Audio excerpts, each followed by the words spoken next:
autistic people are 2 to 4 times more likely to have insomnia than their neurotypical counterparts. 2/3 of children with ASD have parent-reported insomnia symptoms, compared to 19% in neurotypical kids, and in ASD adults 59% report insomnia versus 12% in the regular population. Autism is a neurodevelopmental spectrum of conditions characterized by challenges with social interactions and communication and behaviors that are repetitive. It's often comorbid with attention deficits. Now let's look at the neurobiology. There are both macro-structural and micro-structural differences in people with ASD.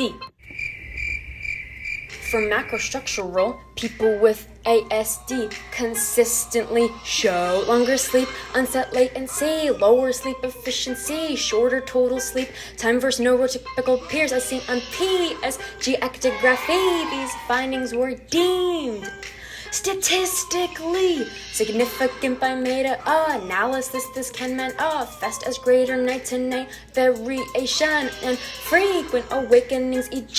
there's 11-minute longer sleep latency and 2% less sleep efficiency in kids with ASD. A key mechanism may be disruption of circadian regulations. Like melatonin onset, DLMO, is when melatonin levels in saliva start to rise, but it's delayed often in people with ASD, likely because of abnormalities in the expression of the genes regulating melatonin pathways and polymorphisms in clock genes for circadian regulation. And C, people with ASD also typically have reduced levels of urinary 6-sulfathimelatonin, AMT6s, which indicate lower nocturnal melatonin levels. Babinska et al. To 2019 Karmasi 2019 are peer-reviewed sources. Hello, where'd the music go? Oh, it's time to talk about microstructure. Sleep stability markers. We have 3 prevalent differences in people with ASD, as seen on EEGs.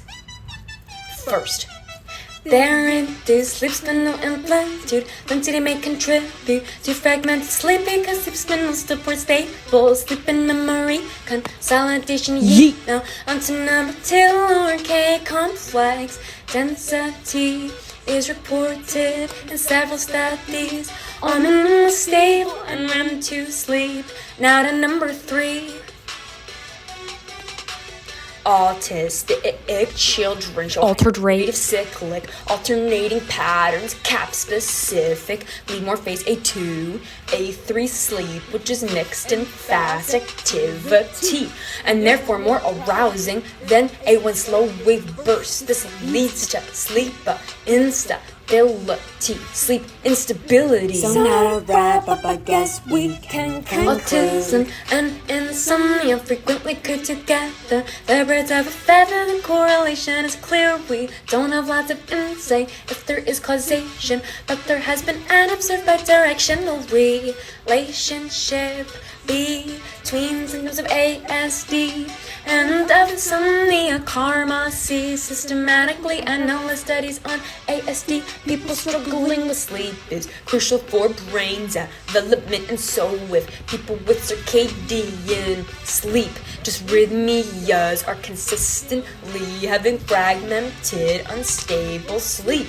They may be more vulnerable to develop symptoms of ASD such as attention difficulties, impaired emotional regulation, and perhaps stimulus sensitivity, as well as hyperactivity, irritability, inattention, as their bodies are stressed from sleep debt. It's a self-enforcing loop of chicken and egg, as vice versa brain alterations related to autism, including circadian gene variants, melatonin deficits, and thalamocortical network differences discussed may exacerbate insomnia symptoms. Now you know the neurobiology of insomnia in autism.